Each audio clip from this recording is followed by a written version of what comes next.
দেখো, বলেছিলাম না আমার বাড়ির সেই রং পরিষ্কার হচ্ছে সব প্রত্যেকটা ঘরে। এই দেখো শ্যাম্পু জল দিয়ে ওয়াশ করছে। এই দাদাই হচ্ছে রং করেছিল আমার বাড়িতে, পুরো ঘর এই যে সব ওয়াশ করছে। পুরো এই দিয়ে একটা হয়ে গেছে, এখন এই যে করছে একদম 4 তলা থেকে 1 তলা পর্যন্ত ওয়াশ করছে। এই 6 থেকে 7 মাস পর পর করলে জিনিসটা ভালো থাকে। হ্যাঁ, একদম নতুন মনে হচ্ছে। দেখো, মনে হচ্ছে একদম নতুন। এই দেখো ওয়াশ করেছে এদিকে,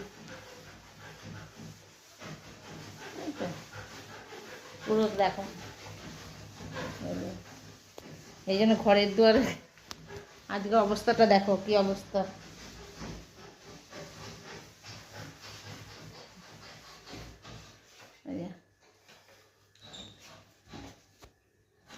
বাড়ি করলে এরকম 6 মাস 7 মাস পর পর যদি করতে পারো ঘর ওয়াশ শ্যাম্পু জলে, নিজেদের তো হয় না, যারা রং করে তাদের দিয়েই করালে ভালো হয়, তাহলে জিনিসটা ভালো থাকবে।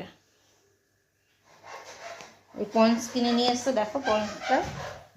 এই পন্স সব জায়গায় পাওয়া যায় না, বুঝেছো, অনেক খুঁজে খুঁজে নিয়ে আসতে হয়েছে। এই দেখো, দেখো মুঠ হয়ে গেছে, কিন্তু খুলে দেখো এই পন্স দিয়ে শ্যাম্পু দিয়ে করছে। তোমরা যদি কেউ করো তাহলে বলবে, আমার এই দাদার ঠিকানা দিয়ে দেবো।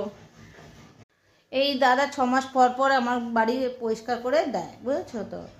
আর এই বাড়ি ঘরের পুরো মানে কোথায় কি রং হবে, কোথায় কি হবে আমার কিছু বলতে হয়নি, এই দাদাই করেছে।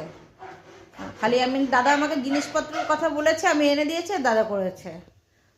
প্রত্যেকটা ঘরের রং দাদা বানিয়ে বানিয়ে করেছে, কোন ঘরে কি করলে ভাল লাগবে সেটাও দাদা করেছে। আমি এদের উপরেই ছেড়ে দিই, আর এদের উপর ছাড়লেই তোমার জিনিসটা ভালোই হবে, বিশ্বাস করে ছেড়ে দিতে হবে। বুঝেছো? টাটা।